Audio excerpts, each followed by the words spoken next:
Today marks the first day of your basic internal security operation course.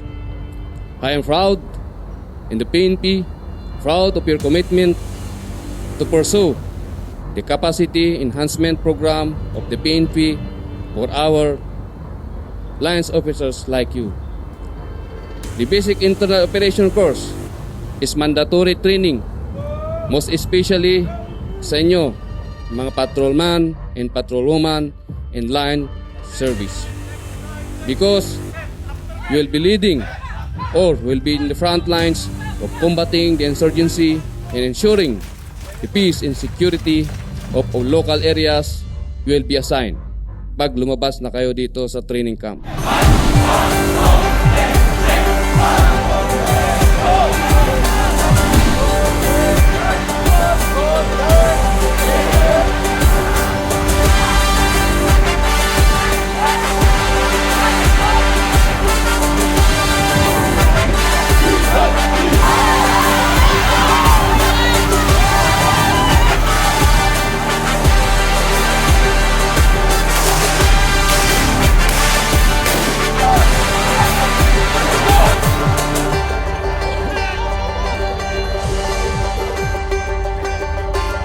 Rifle exercise number 1, are you ready? In this training, we'll prepare you for additional tasks to have. So learn what you need to learn. Do what you need to do.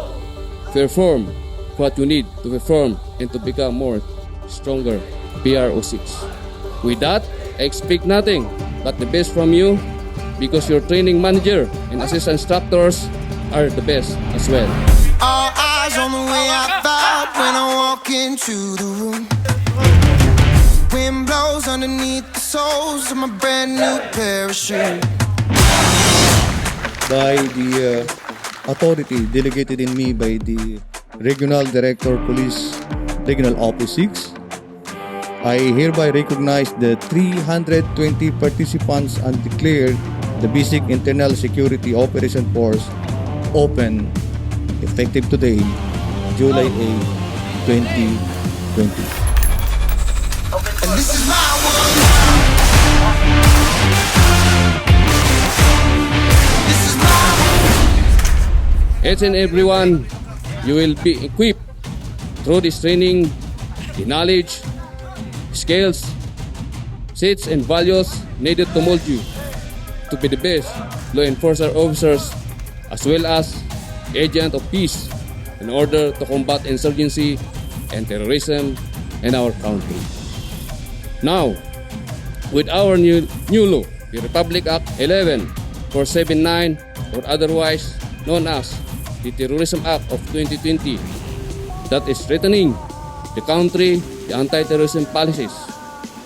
We, police officers, must be ready to defeat the communist terrorists and violent extremists. Time to show we ain't playing from the gate. Dominate, bust a rest bar while we elevate. Dominate, make it phone shake, make it vibrate. Dominate, time to dominate, dominate, dominate, dominate. Time to show we ain't playing from the gate. Dominate, bust a rest bar while we elevate. Dominate, make it phone shake, make it vibrate. Dominate, time to dominate, dominate, dominate, dominate.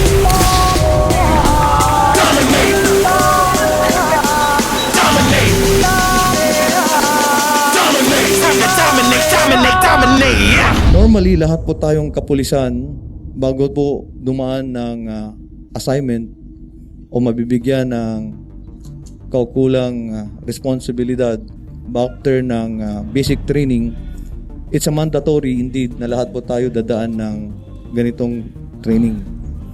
On our time, ang training po namin tinatawag na scout. Sa inyo ngayon, tinatawag na bisok. For the sub people, tinatawag ng komando. Anyhow, kahit ano pong tawag doon, this is mandatory for all of us. Hindi po pwedeng excuse yung isa't isa sa atin. Kasi dito rin tayo nasusubukan at dito rin tayo natuturuan.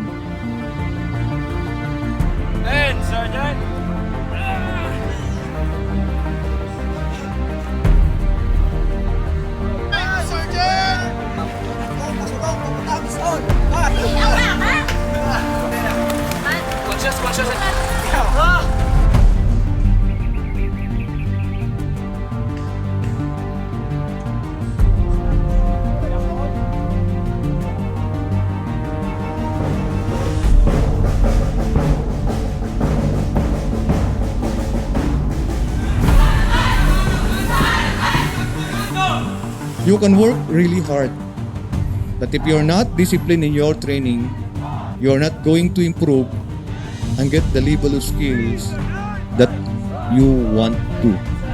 This training will provide you with a basic and mindset and instinct, indoctrination, discipline and character, individual and unit skills and knowledge, which will be applied to internal security operations. It will further lay down the concept of a small unit operations, the standard operating procedures, tactics, techniques, and procedures for operation, especially in the areas of counterinsurgency. This 60 days training will prepare you mentally, physically, psychologically, and morally. You will learn your limits as a person. But remember, there are no second chances in real life combat, and there will be no rewinds.